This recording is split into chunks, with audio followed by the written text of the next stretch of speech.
주장하신 바가 있습니다.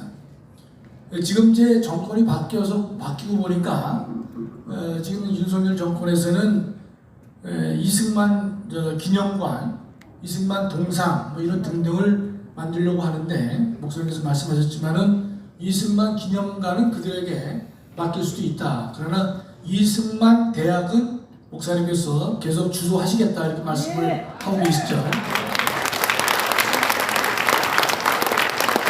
저도 목사님 생각에 좀 감사하게 생각하는 것은 이승만 대학의 설립을 처음부터 말씀하셨고, 지금도 이승만 대학의 방향을 확고하게 가지고 계시기 때문에 정부가 이것을 가지려 한다든지 다른 단체가 이것을 빼앗으려 한다, 이것은 제가 볼 때는 허용될 수 없다고 생각합니다. 법적인 특허는 가지고 있지 않지만 사실상의 이승만 대학 설립 추진 설립권은 전광훈 목사님께 유보되어 있다고 생각합니다. 오늘 목사님 조금 전에 말씀하셨는데 세계 최고의 대학을 만드시겠다고 그러셨는데 다 영어로 강의한다고 그러셔가지고 저는 상당히 맥이 빠집니다. 혹시 멤버로 좀 껴볼까 그랬었는데 저는 영어로 강의할 능력이 안 됩니다. 그래서 저는 그러나 추진하는데 전적으로 노력을 많이 하겠습니다. 우리나라의 그 이승만 대통령에 대해서는 동상도 제대로 없고 기념관도 없고 이제 대학의 문제를 이제 만들려고 하는데, 여러분 미국의 조지 워싱턴에 대해서 좀 말씀을 드릴게요. 조지 워싱턴 건국 대통령을 기념하기 위해서 미국은 조지 워싱턴 대학이 있죠. 이승만 대통령이 나오신 대학인데 조지 워싱턴 대학만 있는 것이 아니라 버지니아주에는요 워싱턴 앤 리는 누군가면 남부의 남북전쟁할 때 남북에서 이 대표 장군이 리 장군입니다. 리 장군. 그래서 이승만 앤 리 대학이 미국에 현재 있습니다. 미국에서 9번째 오래된 대학이에요. 그럼 거기서 리 장군은 남부군의 책임자거든요. 근데 조지 워싱턴은 이제 국군이었단 말이죠. 그럼 두 이름을 왜 섞었느냐? 왜냐면 그 당시에는 버지니아주가 남쪽에 속했습니다. 그래서 남부군의 책임 역할한 주가 버지니아주였기 때문에 그 미국에서 남과 북의 연합을 상징하기 위해서 워싱턴 앤 리 대학을 미국에서 9번째로 만들어서 운영되고 현재도 있습니다. 또 조지 워싱턴을 기념하기 위해서 미국에서는 주 이름도 워싱턴 주가 있죠. 그렇죠? 그 다음에 뉴저지와 뉴욕을 잇는 최고의 미국의 다리가 조지 워싱턴 브릿지라고 되어 있단 말이죠. 그러니까 미국은 모든 것을 명명할 때 첫 번째로 할 때가 조지 워싱턴 이름을 거명하고 있습니다. 세계 최초의 전략 핵 잠수함도 조지 워싱턴 함으로 되어 있는 것이에요. 또 미국 화폐를 보면 1달러에 보면 조지 워싱턴 대통령의 얼굴이 들어가 있는 것이죠. 미국은 법에다가 어떻게 했냐면 이 조지 워싱턴 대통령의 인물이 집회에 있는데 법으로, 연방법으로 이걸 바꾸지 못하게 했습니다. 그 인물을 바꾸지 못하게 했지요. 물론 미국에서 100불짜리는 조지 워싱턴 대통령이 아니지만은 가장 상징적인 일부의 워싱턴 대통령의 얼굴이 있단 말이죠. 그렇게 미국은 건국 대통령을 대학에서 또 주 명칭에서 다리 이름에서 핵 잠수함을 만들 때에도 늘 조지 워싱턴을 기념하고 있는데 대한민국은요 전혀 아닌 것이죠. 조금 전에 보던 도울 같은 인간도 우리 이승만 대통령 갖다가 이 새끼 저 새끼 하는 나쁜 새끼죠. 그렇죠? 네. 주민놈 새끼예요.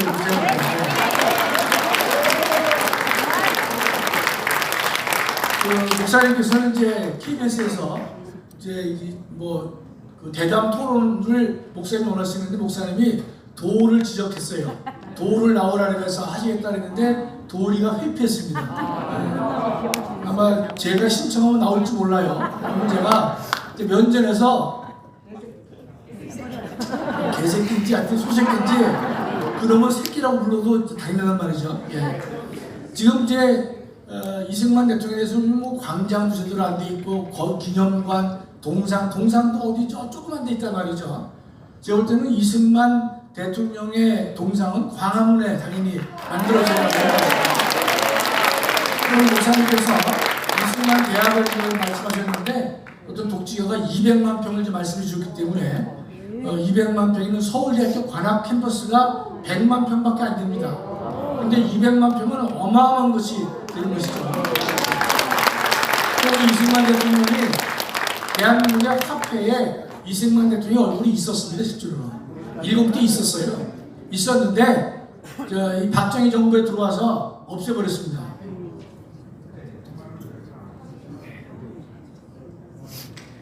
아시다시피 대한민국의 이 화폐 인물들 보면요 다 조선시대 인물이에요.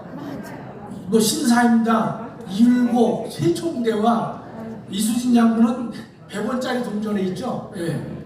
그랬는데 뭐 목사님들 강조하시지만 10만 원권을 뭐 김구루 한다? 말도 안 되는 얘기죠. 그렇죠? 예. 당연히 10만 원권은 이승만 대통령의 얼굴이 되겠다. 제가 목사님께서 헌법 얘기하는데 딴 얘기해서 죄송한데 헌법으로 돌아와서 간단히 말씀 올리면 이승만 대통령께서 자유민주주의와 자유시장 경제를 우리 헌법에 두 개의 큰 기둥으로 만드셨죠. 그 가치는요, 그 당시에는 대한민국의 이 국민들의 70 내지 80%가 공산주의나 사회주의를 지지했던 때입니다. 왜냐하면 민주주의가 뭔지를 대한민국 국민이 몰랐던 때예요. 그래서 여러분 잘 알다시피 동북아에 두 개의 기적이 있는데 중국이 공산화됐다는 것이 첫 번째 기적이고 두 번째 당연히 공산화되어야 될 대한민국이 공산화되지 않은 것이 또 다른 기적이다. 수많은 정착자들의 얘기가 되는 것이죠. 우리 국민들은 전혀 알지 못했어요. 전혀 알지 못했는데 그래도 이승만 대통령께서 미국 가서 정말 이승만 대통령은요 천재 아니면 준천재입니다. 그냥 제가 덕담으로 드리는 게 아니에요. 그 양반이 수많은 예전에 쓴 글을 읽어보면요, 야 이거 보통 실력이 아니다 말이죠. 그걸 제가 교수로서 충분히 고백할 수밖에 없는 놀라운 천재적인 능력을 이승만 대통령이 갖고 계시는데 일찍이 미국에 가서 자유민주주의가 무엇인지, 그다음에 자유시장 경제가 무엇인지를 정확하게 체화시켜서 와서 대한민국 건국을 할 때 헌법에다가 그 내용을 넣었기 때문에 여러분과 제가 지금 이 시대에 자유롭게 살 수 있는 것이고 2차 대전 이후에 산업화와 민주화를 성공한 나라가 대한민국밖에 없게 된 기본도 우리 이승만 대통령께서 헌법을 똑바로 만들었기 때문에 그런 것이다 이렇게 보는 것이죠. 제가 또 하나 목사님 말씀하시는 이승만 대통령의 4대 기둥인데 우리가 기독교 입국론은 뭐 서울한 교수님 말씀하시겠지만 3대 기둥에 한미동맹이 있어요. 근데 우리가 보면 헌법을 만들 때는 한미동맹이 없었습니다. 그러나 이승만 대통령이 한성 감옥에서 쓰신 책의 독립정신을 보면 한국과 미국 사이에서는요 여러 면에서 유대관계를 갖지 않으면 안 될 것이다. 그것을 이승만 대통령은 한성 감옥에서 쓰신 독립정신에서 상세하게 언급을 하고 있다는 뜻입니다. 따라서 한미동맹은요, 저도 새롭게 공부를 하게 됐는데 한미동맹은 한미 상호 방위 조약에 그치는 것이 아니라 한국과 미국 사이에서는 조약이면 조약, 경제면 경제, 문화면 문화, 모든 영역에서 한국과 미국이 뗄 수 없는 관계를 유지할 때 한국이 유지되고 발전할 수 있을 것이다. 그와 같은 한미동맹이기 때문에 그 한미동맹은 한미 상호 방위조약으로 좁게 해석만 해서는 안 되는 것이고 넓게 광의로 해석을 해야 올 것이다. 그렇다면 이승만 대통령이 원래부터 꿈꿔왔던 한미동맹의 문제는 그 기본 정신이 우리 헌법에도 배경으로 깔려 있는 것이고 그것이 한미 상호 방위조약으로 구체화된 것은 별개의 문제가 될 것이다. 이렇게 우리가 이해를 해야만 목사님께서 늘 강조하시는 대한민국의 4대 건국 기둥 중에서 자유민주주의, 시장경제, 한미동맹 이 문제를 정확하게 우리가 이해할 수 있을 것이다. 이렇게 믿고 있는 것입니다. 마지막으로요. 제가 헌법 교수로서 이승만 대통령은 유준호 선생이 만든 헌법안 중에서 처음에는 유준호 선생은 의원 내각제를 만들었습니다. 그런데 이승만 대통령께서 안 된다. 그래서 대통령제로 바꾸라고 그랬어요. 하다 보니까 급하게 바꾸다 보니까 1일 공화국 헌법은요 대통령제로 되어 있지만은 이 의원 내각제적 요소가 많이 남아 있었습니다. 하다 보니까 저는 생각에 이게 왜 갑자기 대통령이 대통령제로 바꿨느냐, 의원 내각제가 더 낫지 않았겠나라고 제가 학문적으로 생각한 적이 있었지만은 쭉 제가 헌법학을 수십 년 공부하다 보니까 전체를 보다 보니까 역시 대한민국은 대통령제를 선택했고 그 대통령제를 통해서 대한민국이 발전해 올 수 있는 원동력은 대통령제이었기 때문에 가능했던 것이다. 의원 내각제는요 정당이라는 존재가 발전하지 않거나 정당이라는 존재가 전제되지 않으면 나라가 안정을 할 수가 없거든요. 이승만 대통령은 그거를 다 이미 간파를 하시면서요.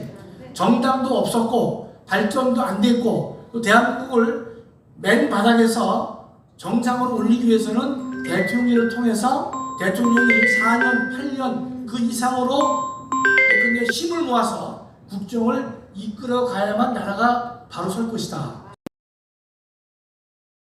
입장에서는 논리적으로 왜 대통령제에 이었겠냐 할지 몰라도요. 전 세계적으로 대통령제를 선고한 나라는 미국밖에 없습니다. 그러나 지금 70년이 지나 보니까 미국과 한국이 대통령제를 선고한 나라라고 제가 확신하고 있거든요. 그러나 30, 40년에 봤을 때에는 왜 의원 내각제를 가지 않고 대통령제를 갖느냐라는 개인적으로 의문이 있었지만은 세월이 지나 보니까 제 생각이 매우 부족했던 사실을 알 수 있었습니다. 결론적으로 이승만 대통령께서 대통령제를 만들어 주셨고 그걸 통해서 이 대한민국을 강하게 발전시키는 원동력으로 세우셨다. 이렇게 저는 생각하고 있습니다. 자, 김학성 교수님에게 우리 박수 한번 드릴까요? 저도 우리 교수님한테 내가 많이 배워서 헌법에 대해서 이제 저도 조금 알게 됐는데 통일될 때까지는 대통령 중심제로 가야 됩니다. 그리고 이 이승만 대통령의 한미동맹에 대한 그 씨앗은 뭐 6.25 때 그때가 아닙니다. 이승만 대통령의 박사학위 논문 1910년도에 거기에 박사학위 논문 제목이 브리턴에서 혹시 논문 제목 아시는 분 있습니까? 손 들어봐 주세요. 그래서 이승만 대학이 필요한 거예요. 그럼 대통령의 박사학위 논문 제목을 모르잖아요, 국민들이. 그리고 이승만 대통령이 왜 위대하냐면 나라를 건국하고 들어올 때 전 국민의 80%가 문맹이에요, 문맹. 한글을 못 쓰네, 한글을 못 쓰는 사람들이 80%예요. 거기다가 20% 글에 대해서 눈뜬 사람 20%도 36년 동안 일본식 교육을 받은 사람입니다. 그래서 정상적인 대한민국 국민은 한 명도 없는 거예요. 80%가 글을 모르죠. 20%는 또 일본식 교육을 받았죠. 36년을. 이러한 척박한 나라를 오늘 대한민국을 건국한 대통령은 정말로 천재입니다. 천재. 미국의 영향력 하에 있는 조금 더 적극적으로 영어를 번역하면 이거 좌파 빨갱이가 들으면 또 입에 거품을 흘릴 내용인데 미국의 영향력 하에 있는 영원한 중립국가, 이것이 이승만의 박사학위 논문이 1910년도에 나왔어요. 일제시대 때 일본 놈들한테 지배를 받고 있을 때 이미 그는 박사학위 논문에서 오늘날 통일이 되면 대한민국이 어떤 자세를 가져야 되느냐, 미국의 영향력 하에 미국은 영토적 욕심이 없다는 거예요. 지정학적으로 우리하고 거리가 멀기 때문에 우리는 5천년 역사 중에 항상 일본, 중국, 러시아 이런들 때문에 벌칙을 썩었으니까 미국이 도와줘야 된다는 거예요. 미국이 우리를 도와줘야 된다. 그래서 미국의 영향력 하에 있는 더 적극적으로 말하면 미국의 지배하에 있는 영원한 중립국가. 대한민국은 독자적으로는 어차피 생존할 수 없다. 그렇다면 미국의 영향력, 왜? 미국이 세계 최고의 나라예요. 도덕적으로도 1등이고 그때만 해도 미국은요 완전히 기독교 나라이기 때문에 전 세계의 흠모의 대상이었습니다. 그래서 미국과 한국과의 관계는 벌써 한국에 있을 때 1904년도 배제학교 다닐 때부터 선교사들로부터 이미 벌써 아는 거예요. 미국 없는 대한민국은 독립도 불가능하고 건국도 불가능하다. 결국 이승만의 예언대로 되었습니다. 그 중에 4대 기둥 중에 또 큰 기둥이 뭐냐? 한미독립입니다. 한미독립. 이것은 여기에 최고의 또 최고의 전문가 되시는 우리 차관님, 이정임 차관님께서 설명을 한번 해주시겠습니다. 박수로 드립니다.